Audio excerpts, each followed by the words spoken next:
The following is a special on-location edition of Higher Journeys.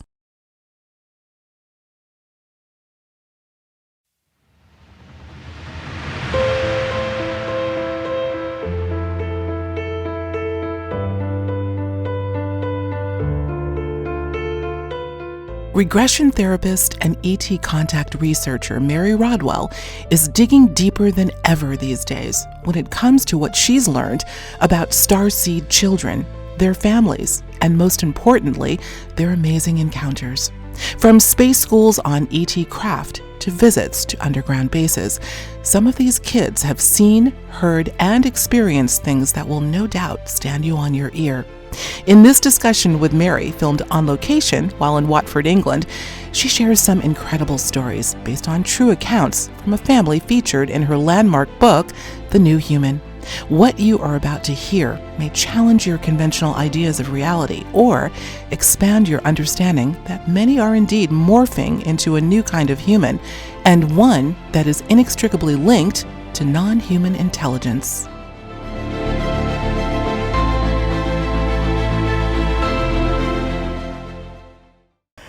Well, we have just about been all over the world, Mary Rodwell, haven't we?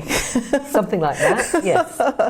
I am with my dear, beloved friend and colleague, Mary Rodwell, once again, nearly a year since our last meeting in New England, my home. Yes. Now we are in the UK, in Old England, and I might add in this absolutely stunning manor called High Elms Manor, where you're going to be giving a talk this evening. I'm so delighted to be with you again. Such a delight. How long have you been here from Australia? Yet another, she's the world traveler. This has been a long one for you, right? Almost 8 weeks. Wow. So I've done 7 venues in the UK and now in Austria before I can fly home. I'm looking forward to my bed. I'm sure you are. Yes. So something's going on, I would say, with you, Mary Rodwell, and all this information you are disseminating to the world based on the frenetic pace you're now keeping. What do you think is happening with people just receiving you so well? And each year is going up exponentially in terms of people sort of, last year our theme was coming out of the closet, and really people are really starting to come to the table and share their experiences, and you have a lot to do with it. What do you think is the catalyst? Is it the timing? Is it, what's going on, you think? Well, I'm pretty certain some of it's timing, that I think people now are waking up exponentially. Absolutely. In terms of their really seeing what's happening with the planet. So actually receptive now to things that maybe even 5 years ago would have been very confronting. Sure. But what I've been very heartened but also surprised by is how people are connecting the dots with what I call the children. Because as soon as I mention Asperger's or autism or ADHD, the numbers of families that are telling me that their children have either a form of autism or are ADHD and what have you, and really understanding that this is something different. They want to understand their children. They want to understand why they're different. And for whatever reason, you know, although we've known metaphysically about the labels being given, crystal children, indigo children, children of light, all those rainbow children, and seeing them as different programs of human, they've never quite added the important bit with that is, how is this happening? How is this happening? What is the true That's culprit? Right. And that has been confronting, but also not so as you'd have expected, because the latest stats I heard about Texas was that in a poll they did recently, when they asked if they believed in extraterrestrial encounters or people having contact and them visiting us, 99% believe now in Texas, the ones they polled, that we are indeed being visited and they're here. Now, when you say they, are you talking about individuals that we call the letter people, individuals with autism, or just in general, the general population? In general, the population. Oh, really? Actually, this is Texas. Texas is a big state, by the way, one of the biggest in our country. Wow. Saying, how many of you believe that craft, you know, we're seeing real craft and they are extraterrestrial and visiting us, how many? And they apparently 99% said, yes, I believe they're visiting us. Now you tell me how that's happened in a state like Texas. I mean, you're American. That is quite fascinating. Yeah. There's this acceptance that's going on that has not been seen before, where people have been so open to that possibility. So when I talk about extraterrestrial intervention in our genetic makeup, and how we are evolving through that and what they're doing. And this is the new programs. People are getting it, which to me is extremely heartening, but also still surprising, given the fact that if I'd said this, I don't know, 5 or 10 years ago, I suspect it wouldn't have been the same. Right place, right time. Absolutely, timing. Right. Well, we're going to go from that. This is really where I want to focus the conversation, Mary. We're going to go not necessarily dark, but we're certainly deep, because as we know, there are a multiplicity of components to this phenomenon we call contact with non-human intelligence. We like to say NHI. I have been perusing your fabulous book, The New Human, which, as you said, we know is doing quite well in part for the reasons that you mentioned.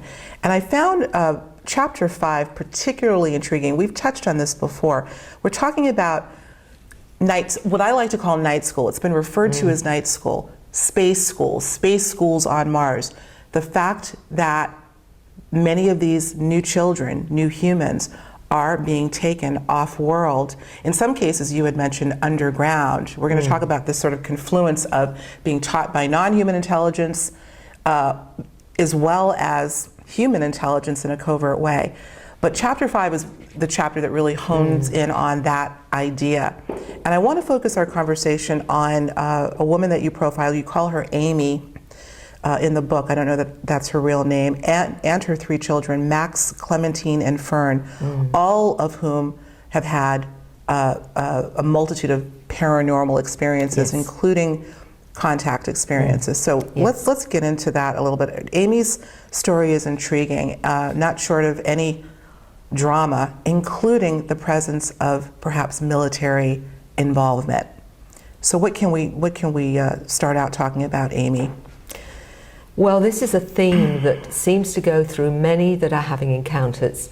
When we look at their background, many times now, I would say a preponderance of the percentages of those having contacts may very well have had a parent, usually father, in the military. And that is intriguing in itself. So why is that? And it goes back to the fact of what does the military know about our visitors? What interactions are they having with the visitors? What is their whole relationship with the visitors? And there seems to be a very complex series of programs that they're involved with certain species of ET. What also seems to be happening is, and I believe it's because if you look at the fact you've got a contained population that's under the Official Secrets Act, you have carte blanche to a certain extent to utilize the humans within that framework. And many will say, my father was involved in some secret program or some program he couldn't talk about. And what they will then tell me is they were having experiences right from a small child. Some of them and one of the lady that you mentioned there, it was in regression that she discovered even more of the fact that, she always said, my dad always had told me quite casually, of course we're being visited, there's got to be life out there and whatever. She hadn't realized just how much he knew until she'd actually seen him in experience, where he was aware that she was being taken and taught various subjects on craft, and she actually saw him there. And what distressed her was he hadn't been honest with her, that he hadn't told her that. She seemed to be very distraught about that, Because up to then, it's like your father is keeping from you the most important secret in the world and hadn't been open and honest, and she always believed that he was. So it broke her heart. But she was seeing how much they are involved in certain programs off-world and had been on craft. And this is the whole bottom line of, secret space program, everything to do with that is part of this. And also why she and her family, the children, because we know it goes through the genetic lines, the children too, are also being taught off-world. We're going to get into that. Fern, Clementine, and Max, this is just stunning. We are hearing about this more and more. It seems it's inescapable that there is a military connection that is ubiquitous. We talked offline about, I had asked you what branch of the military do you believe is most involved in these sort of covert programs, and you, for some reason, feel it's the Navy. Not yes. exclusively. But not exclusively. Yeah. But there was, when I looked into this in some research, one of the whistleblowers had mentioned the one that knows the most is the Navy. Mm-hmm. And that's why we call them spaceships. Interesting. Because of that. Mm-hmm. But yes, the Navy apparently knows the most. Although obviously, and there's a certain, I think, conflict between the different military groups and mm-hmm. what they know. I don't think they always share as much as they would like. There's this, I've got more of an angle, and it may be because they were involved in the Philadelphia Project, for example. Philadelphia experiment, right? So yeah, that's right, the Philadelphia experiment and Montauk and all of that. Yes. So maybe they had an edge on the other military groups. I don't know. Very interesting thing to look deeply at. Well, I do want to talk a bit more about the father and his presence in this entire mix for Amy, but I also want to get into the children and some of the things that she had talked about, some of their proclivities, psychic proclivities. It's fascinating. But let's talk about this intergenerational link. We talked about this before. Apparently, this is something else that's not just one-off. It's not just, it seems to be, there seems to be a lineage involved here. Where is that coming from for you? What do you think? First of all, how common are you finding that to be versus interviewing individuals who may just feel themselves to be the black sheep of the family, if you will, the only one that's having experiences? It's a good question. And it's hard to make a categoric statement other than to say, I go back now, you know that my background's nursing midwifery. I've got that kind of biological, scientific curiosity that this just doesn't suddenly happen. Right. There's got to be some reason why, to start with, these intelligences are interested in us. So it goes back, I believe, to the very nature of human DNA, and that we, and there's, I talk about this in my book time and time again, is that there is no question in my mind from whistleblower material as well as from geneticists that we are intelligently designed, that they can see where certain parts of the gene have been cut and spliced and joined together again. Right. So without question, I think, when they're allowed to admit it, we're an intelligently designed species with also 223 genes that no other species on this planet has. And I've talked about the fact that I met a retired geneticist in Adelaide, who worked with Dr. Francis Crick and told me exactly that. There is no other species on the planet that has those genes, all to do with higher psychological functioning. You said that, that's right. So, okay, Dr. Francis Crick talks about they programmed the genes so that when we reached a certain level of, if you like, awareness, we would then find out more about ourselves. Oh, and he said that, they. Who's they? They. And he mentioned without question that we are such a complex species, there's no way that happens by chance. There's many other things he mentioned. So the clues are there. So have we reached the level of intelligence where we're finding more about ourselves? Yes, we have. We now are doing the very things that these intelligences were doing with us to create Homo sapiens sapiens. And they are doing it and been doing it all along. And that is their interest in us, because it's also about the fact that we have DNA that is not yet activated, that they call junk litter, etc., etc. They know full well it's not. Exactly, but what that is that junk DNA, actually ET DNA, that is being activated, and suddenly someone says, you know what? I feel I'm from the Pleiades. Isn't that something? I feel I'm from Arcturus. What's going on? They're being triggered, they're being activated because it's time, and they are now finding out more about their genetic heritage. Could that have something to do, Mary, let's take this all the way back to the beginning, where you had mentioned that the almost entire state of Texas being polled feels that not only is there a presence, but that they may have some involvement in it, loosely speaking, of course. Are we all being triggered to some extent, do you think? Not yeah.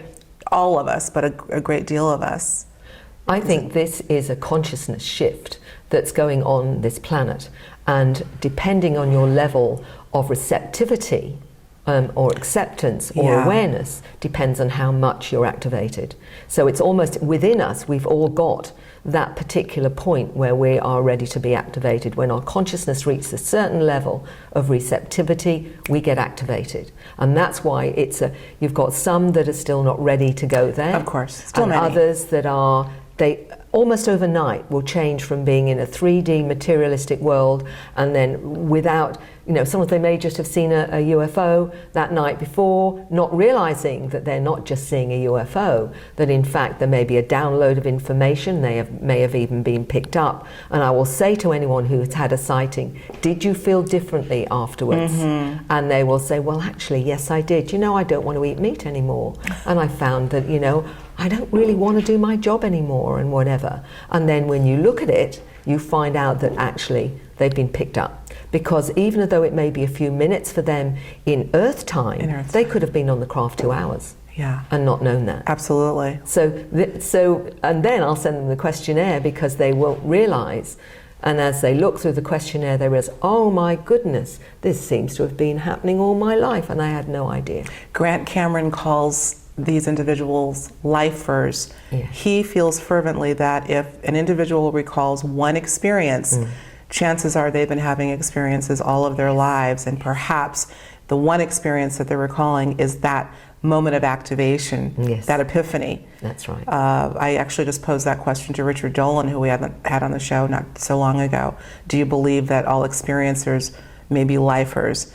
And I think he had brought up Travis Walton being one that he tends to think that may have just been a sort of one-off extraordinary experience. But who's to say? Yes. Who's to say? Yes. Well, let's talk about being picked up on the craft. And let's get back to the idea of schooling on that craft. Amy says that when she was taken, she was taught abilities including levitation, PK or TK, other forms of ESP, lots of things. Tell us a little bit about that in terms of what she learned. Do you recall any of how she explained that process? Or Yes. It was interesting because she got her mother, who I know very well by this time, who'd shared her story, saying that she wants to talk to you, Mary. She's dead keen to tell you about her latest experience. Amy's mother. Amy's mother, okay. Yes. She just wanted to talk about it. Mm-hmm. So she was really excited when she came on Skype. So I said, what happened? She said, well, it was only a few nights ago, she said, but it was really brilliant, she said, because I was taken to a planet, because we're taught star systems, she said, how to read maps, she was explaining to me. And she said, and when we were there on the planet, she said they were teaching me how to levitate and how to use my third eye. And she said, and also she said, part of it was the genetic manipulation of different species, and the understanding was that this is what they do, and you don't only do it on planet Earth, but they do this in other planets and systems, I'm sure. Dimensions. This is what they do, and it's different species, different plants, different animals. They're doing mixes to suit certain environments when they're doing terraforming or anything like that. So very much, she was really, really excited about being shown the whole thing to do with genetic manipulation was important for her to learn. But there's been many others. One young lady telling me about how she was taken into a black hole and shown planets exploding and coming back together. She actually drew it, drew what she had been shown, and then wormholes.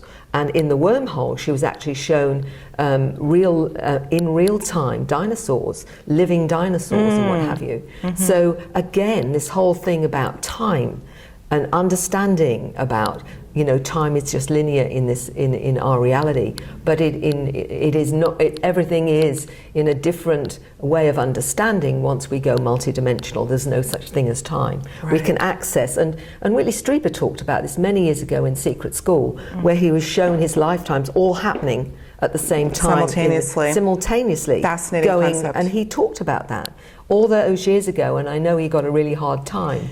I have this image, Mary, the whole idea of time and the construct that we imagine time to be, not being that, has always intrigued me. I get this picture in my mind of, we think of time as moving, in our case, from left to right.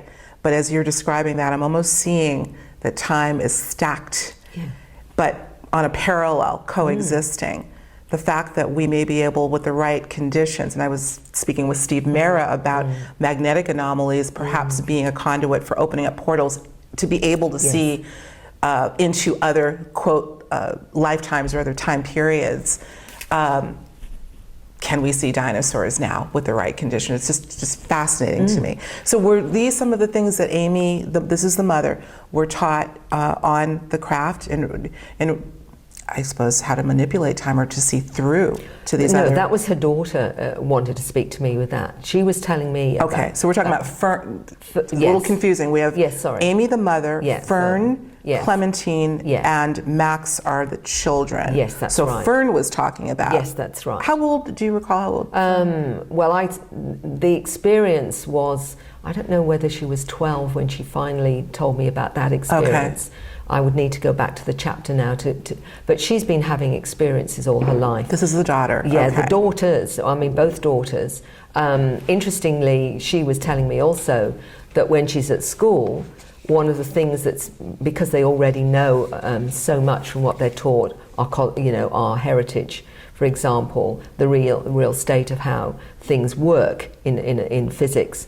And she says when she's in the classroom at school, she will hear something from the teacher, and if it's inaccurate, her little friend will actually tell her not to take notice because she already knows that is not true. That must be happening a lot. And I actually said to her, do you ever talk about this to your school friends? She said, oh no, they wouldn't understand. But for her it was normal that she's being guided by her special friend, and so many of them talk about their special friends, one or two beings that are guiding them, including orbs of light. The blue orb. Do you call those energy beings? Energy beings, light beings. I mean, the other thing that I really want to say here is that we've really got to broaden our understanding of our interactions with our multidimensional awareness, because we're talking about solid extraterrestrial beings on one hand, but we're talking also about interdimensionals, extradimensionals, transdimensionals, higher dimensionals, and visitors from our future. And some of them can show you whatever form they think you're ready for. Sure. So you may, at one time just be shown something that is comfortable for you in a form that's comfortable, but eventually they may actually be shown their true form, which may just be light, maybe just energy. Well, Amy talked about having interaction with a variety of beings, including mantids, reptilians, energy beings, small grays. Yes. Did they show their, I don't know if you know this, but do you think they showed their true form initially to Amy? Or I would assume this would be on the craft. Yeah. And I believe even some of the children that she was in class with in space school were some of these beings. Some were human, some were part human, some were non-human. Absolutely. I think we have to understand that the upgrades, which these new children are, they are far more familiar and comfortable with the fact that they, are going on craft. Sometimes they'll see them just as family. They're my family. They're where I'm from. So that's how they'll talk about them. But, it was like the 8-year-old too that I spoke to, saying when he's in the group where they're being taught to use their consciousness for working with various forms, everything to do with even piloting the craft with their mind and what have you, was saying that, I said, so what are the children like? Are they all human? He'll say, oh no. And I'll say, which ones are, how do you know the difference? And they may describe their eyes are different, or they're a special friend, but they're a hybrid special friend because they're half special friend, half human. So quite comfortable with the concept that not all of them are human. But I'm going to take this one step further to say also that we have to understand that, like, this 8-year-old that believes he's a mantid, his ancestry is mantid, and then he's going to go back to his mantid form with the ancestors when he dies, evaporating into his mantid form on the craft for a time, and then coming back to his human form. So I'm actually taking it to the level of his essence, his consciousness doesn't always have to stay in his human form, that it can move an onboard craft. This is what can happen is, and Amy was one of them, that they can go into another form for a task, like a grey form or another form that provides the right vehicle for them to do certain work, and then move back into their human form. And one lady described it as her essence being this ball of light that would move back into a human form and occupy that, almost like we need a diving suit to go into the water. Into the water, right. So this is just a container. This is a suit. This is our human uniform, if you like. Right. But we are not trapped by it. When one gentleman told me he was having healing on the craft, and he was saying they're working on my brain, but they have to move my consciousness out so they can actually work on the biological brain. And so he was in a kind of unity consciousness, waiting for them to put his consciousness back. Isn't that something? I'm getting the picture as you're telling me this. Well, speaking of the kind of tinkering around with the biology of the individual, at one point Amy said that she played the role of biologist on one of these craft. Let's talk about that for a minute. Well, this is what I think a lot of the public still don't realize, is that many of the experiences, when they become more conscious of themselves, are connected to their star family. So they will identify that they have agreed to come into a human body, a human container, for tasks to help with this, if you like, upgrade of humanity and consciousness. So they're actually really ET, but they're in a human body. And they will go on the craft often to help the star family with other tasks, as well as explain to them what it's like to be human. How do you understand human politics? What are emotions like? So they will go and they will get debriefed on board craft and explain to either the beings there or a council or whatever. They will go and they will be debriefed. They will say, well, this is what I'm observing now on the planet. This is what you need to understand about their politics or their healing or whatever, so that then the beings have more idea how best to approach the consciousness of humanity in terms of its acceleration of awareness. So that's how it works. So they've got people on the ground. I would think a lot, it sounds like. Absolutely. Absolutely. So many of those are aware that they've come from somewhere else to be on the ground to do certain jobs here. Let's bring the military connection back into this, because this is just getting, it's obviously very complex. You're painting this word picture, and I'm seeing all these tentacles, but they're all sort of interconnected.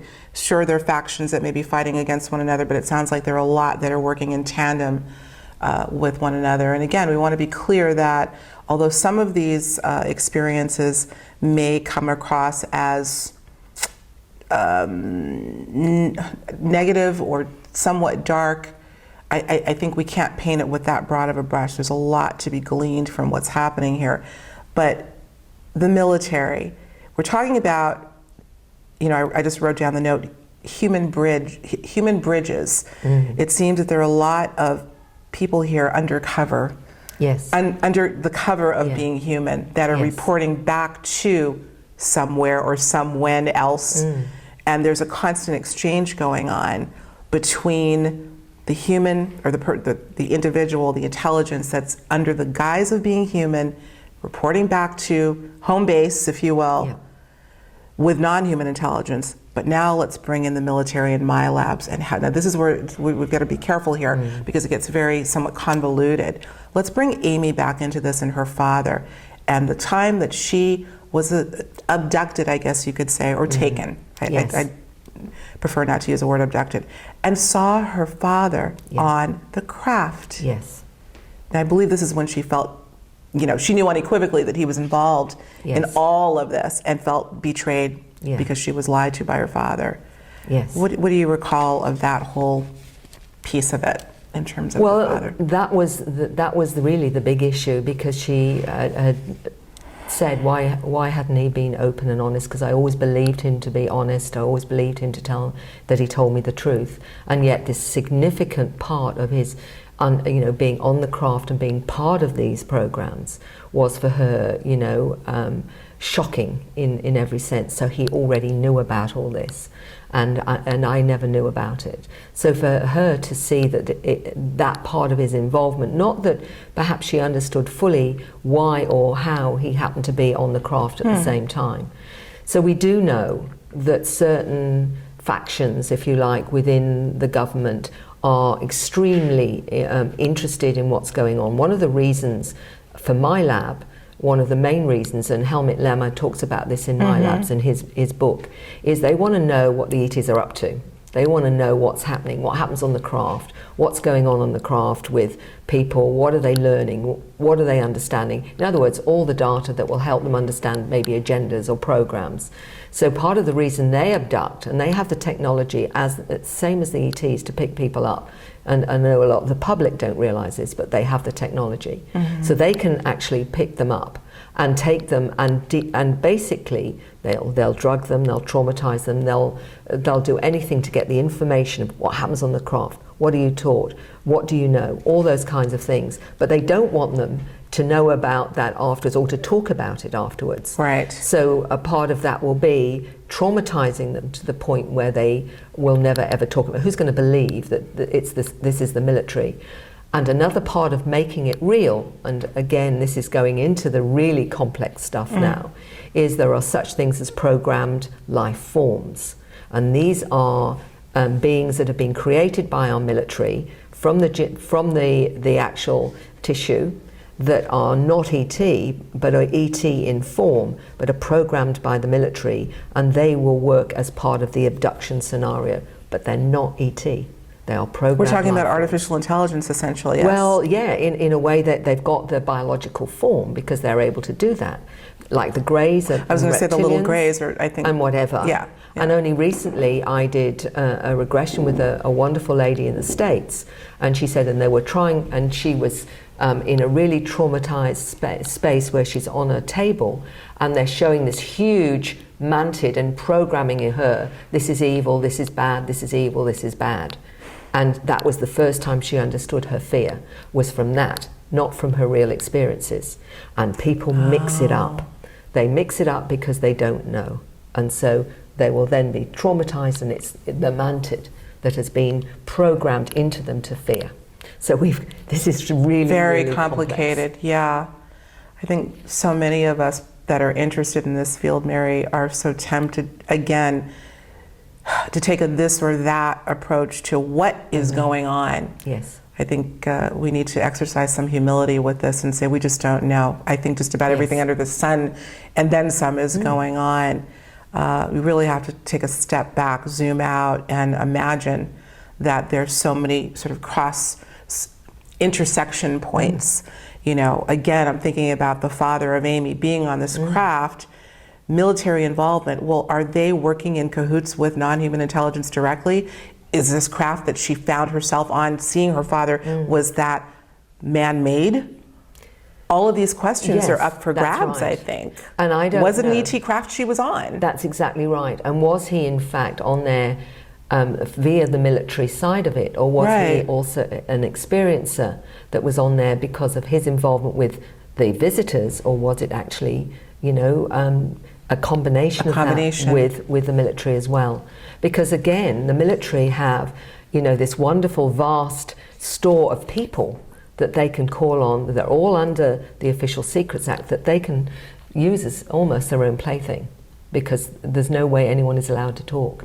So you've got them, and you've got the family lines that go with it. So it, you know, that's part of what we have to understand, is they can do that. Well, we're talking now, aren't we? What do you think is happening? I mean, we're having a pretty edgy discussion here. If you know, this idea of secrecy being so ubiquitous in intelligence circles, and obviously they, to whatever extent, know that this is now coming out. People that are being regressed, that have been involved, that are starting to speculate of their own personal encounters. How do you think this is being received? Just to kind of take this to the nth degree by those that are trying to keep a secret. Well, one of the interesting things is I've met a number that have been in underground bases where they've been trained by the military to use their psychic abilities. And this is like walking through things, manipulating and influencing, mind control, all this being taught to children of 7 years old and above. And this gentleman, ultimately, that I'm thinking of, said it wasn't till he was in his 30s that memories started to come back of what had happened to him and the things he was trained to do. So he said there are bases all over the planet where these children are being abducted and basically enhancing or taught to use their abilities for military purposes. For military purposes. That's right. You can talk the super soldier, you can talk about all of that. Yeah. And you mentioned, the whole thing, one of the 9-year-olds I spoke to that I mentioned in the book, he talked about going to an underground base. And he was sharing it because he trusted me because of my frequency. And he said to me, Mary, I remember distinctly, and he was all of 9 when he was telling me this, of being in an underground base. I was sitting in a particular chair with some technology to one side, and there was a woman in a black uniform who was trying to lower my frequency so she could then not only find out what I knew, but also plant other information. I was aware of what she was doing. So she didn't know that I was actually keeping my frequency higher so that in fact she couldn't do it. But he said she did get to me some of the time, but he said this is what they're doing. At 9 years old, he was able to discern what she was doing and jump ahead, essentially, and protect himself. And this is the upgrades. These are the ones that are being prepared to work and change things because they can look at you and they can read you. And I was talking to a 7-year-old only recently, and he was telling me he could tell when someone's lying to him or someone's telling the truth. And he said, when they're lying, I said, what do you feel when they're lying to you? What's the difference? And he said, well, when they're lying to me, I go all cold. He said, and when they're telling me the truth, I'm warm. That's interesting that you say that, because I'm referring back to my conversation while here in the UK with Steve Mera, and he talked about the skin being, obviously we know the skin is the largest organ in the body, but it's also apparently the most sensitive, and it is really sort of that interface between us and the environment, and the skin can be used to measure these sorts of things. It's exactly what he said. You know, the fluctuation in temperature when you're in a home that may be haunted, et cetera, and other such things that we can really use. So it's tapping into that. Wow. And with the children, we now know, because Dr. Lena Olson has measured it as a molecular biologist, and because she's a letter person, that it's 6 times more sensitive, the skin is, with the new ones, that they can see more of the visual spectrum. They are far more sensitive with their hearing, right across the hearing spectrum as well. So all our 6 senses are actually enhanced with the new human. That is why a lot say, "Oh, I can't bear the sound," or whatever, because they are listening to a higher frequency across the board, and it affects them that much. So it's not just their multidimensional abilities; it's their their 5 senses are all enhanced as well. Right. Interesting. Wow. Well, again, complex. Who's being taught what by whom? And I'm still trying to work that out. I think all of the above. I think all of the above. Let's talk about Fern. Fern is the daughter. And I want to get into this idea of, it seems that this idea of what I initially called night school, because a lot of these instances seem to be happening when the individuals are asleep, but we'll call it space school. Space schools on Mars.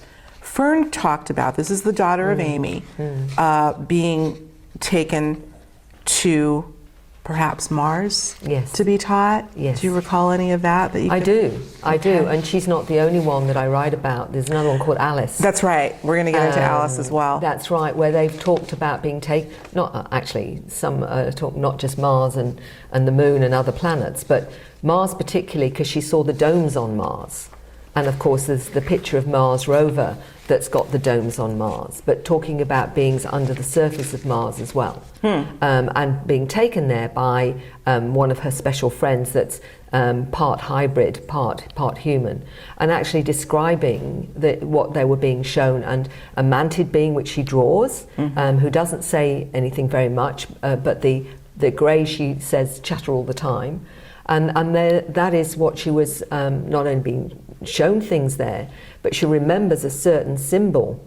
I wanted to talk about the symbol, and I think there's a picture. We may be able to put that on screen for you all to see, because that's in the book. Very interesting. Well, it was interesting because she kept seeing this symbol, and her mother said she'd really love to know more about it, because this is what she's being shown. And because I knew Alice, who's another lass that had been to Mars and been shown Mars, and also drew the picture of the craft and where she went, I asked the father, has Alice seen this?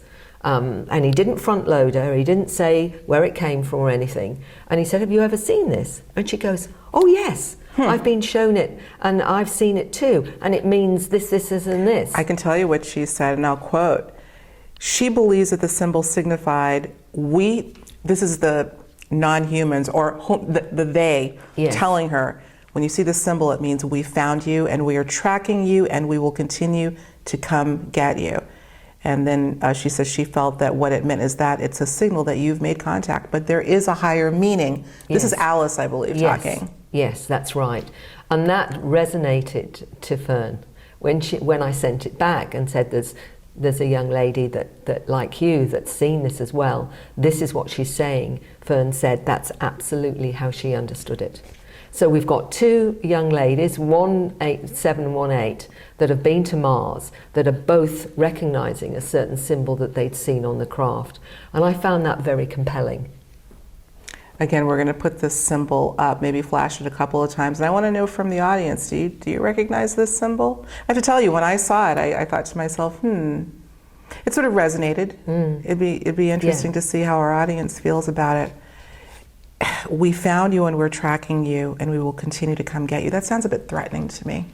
Yes, but it doesn't necessarily be said in that way. There's many ways you can say that. It's just saying we know that you're here and we're keeping an eye on you. It can still mean that. They didn't feel threatened by it. That's the interesting thing, because it's their special friends. We look at it from an adult point of view, but from a child, it's the energy of how it's said. And they didn't feel frightened. Neither of them felt frightened by their interactions. So the symbol didn't conjure, it wasn't a trigger in a negative way? It wasn't a trigger for something scary. Okay. This is what I find time and time again. The children don't have the same fear. It's family. It's family just saying we're here, because that's who they're connecting to. And this is when you've got so many saying, I'm from Orion, or I'm from Arcturus, or I've come through a portal in the sun, I'm from another dimension. A 10-year-old saying exactly that. This is where I came from. And of course, we've got pictures now, haven't we, of the sun and craft. Absolutely. Yeah, absolutely. When you say, well, it sounds outrageous, and then you see some of the pictures of the sun, and you see what looks significantly like, absolutely like their craft of some huge craft in the energy field of the Isn't that sun. something? And you're just saying, well. Yeah, they're also finding a ton of magnetic anomalies, I'm told, around the sun, which may be sort of attracting. I certainly and the don't sun know. they're saying a sun is a portal. The sun is a portal. So when I get this information, I'm always looking for something that will in some way maybe give it veracity if that's the case, and there is something I can quote, and often as not there's something out there. One of the things I will say, and I don't think I've put it in the book, I did a regression with a 13-year-old many years ago, and it was all to do with her experiences. Her mother wanted me to help her over a certain fear of what had happened. And then spontaneously, I've never forgotten it because it was in the 1990s, she said, I'm on a red planet. And she said, there's a face, this face. And she said, there are beings under the surface, they say we came from there. And then she said something that I still look at and say, what was she telling me? And she said, and I'm seeing the American flag. Oh, wow. She knew nothing about the face on Mars. She knew nothing about beings on Mars. She knew nothing about anything to do with military or Mars, or certainly not the American. So to come out with that information quite spontaneously, nothing to do with her experiences, but suddenly saying that, I've never forgotten it, and I've wondered what she was telling me then. In the 1990s this was, before the face in Mars even came through. I see the American flag. Yes. Let me read you a quote that when I interviewed Linda Moulton Howe not so long ago back at in California, she made reference. This whole idea, Mary, of the seeming race to get to Mars, yes. I find quite interesting. Yeah. This is what Linda had to say in terms of her thoughts and what some of her insiders have said to her. She says, quote, what is underground, well, she's talking about underground on this planet, but also, what is underground on this planet that has been described to me in huge detail is an alien presence. And what is the relationship between an underground alien presence on Earth with what was on Mars and may still be inside of the moon? And she says, we have an operation where it is absolutely urgent militarily to get to Mars. Yeah. We know what's going on with Yes. SpaceX and Yes. Elon Musk's Yes. desire to get to Mars. I believe Trump is also putting some emphasis on that. We know that, I mean, it's being talked about in mainstream more and more. I forget what year they're targeting for us to get there, but there's no question that they are they're on a mission. And yet, I find it interesting that they're on a mission to get to Mars when it seems as if we've already been there, we're already there, Yes. i.e. Laura Eisenhower, Yes. Andrew Basiago. Yes. I'm sure a lot in the audience know those two names. What do you have to say about all that? Well, to me, just look at what's being said and make up your own mind. The fact that a 13-year-old that knew nothing about any of this in the 1990s came out with that, to me, was very, very significant, given what I've understood from whistleblower material now and about Mars, and the fact that these children, 6, 7, 8, are talking about being shown Mars, artifacts on Mars. And one of them, a 12-year-old, was telling me, of course, about him leaving something to do with consciousness on the moon, some in his past life to do with consciousness. And we know all about the fact that there may be, well, we've already seen the anomalies on Mars. Yes, of course. On the moon. And that now the Chinese are going to they're sending out another probe to see what's on the dark side of the moon. On the dark side of the moon, which is supposed to be inaccessible. But the obelisk that was talked about, many years ago, about the obelisk on the moon, which Arthur C. Clarke talked about, which was all to do with consciousness and whatever. And then we've got a little boy of 12 saying, when I was here in my past life, we left something on the moon to do with consciousness, to activate consciousness. So you've got a tie-in with Arthur C. Clarke, who I think knew, and the obelisk on the moon. Where the heck do we go from here? Where do we go from here? What's next? This is just, it's exciting actually, because I think we are in a time of revelation. There's no question about it.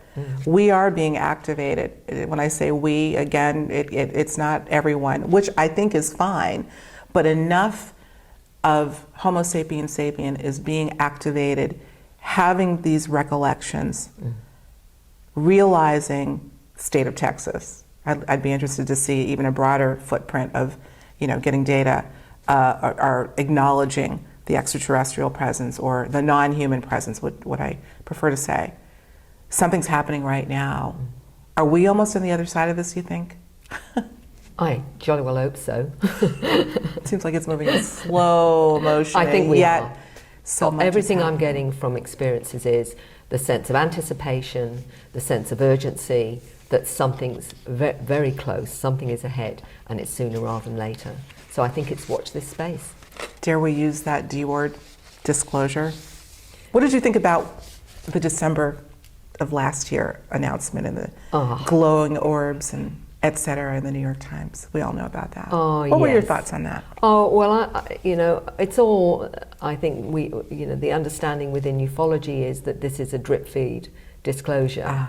But I honestly believe the real disclosure will come from the people themselves, from the ground up. From the ground up. More and more people now, credible individuals, are saying this is my experience. And when you keep hearing that time and time again, then I think eventually it's going to be one of these things where all of a sudden it's just acknowledged as being real.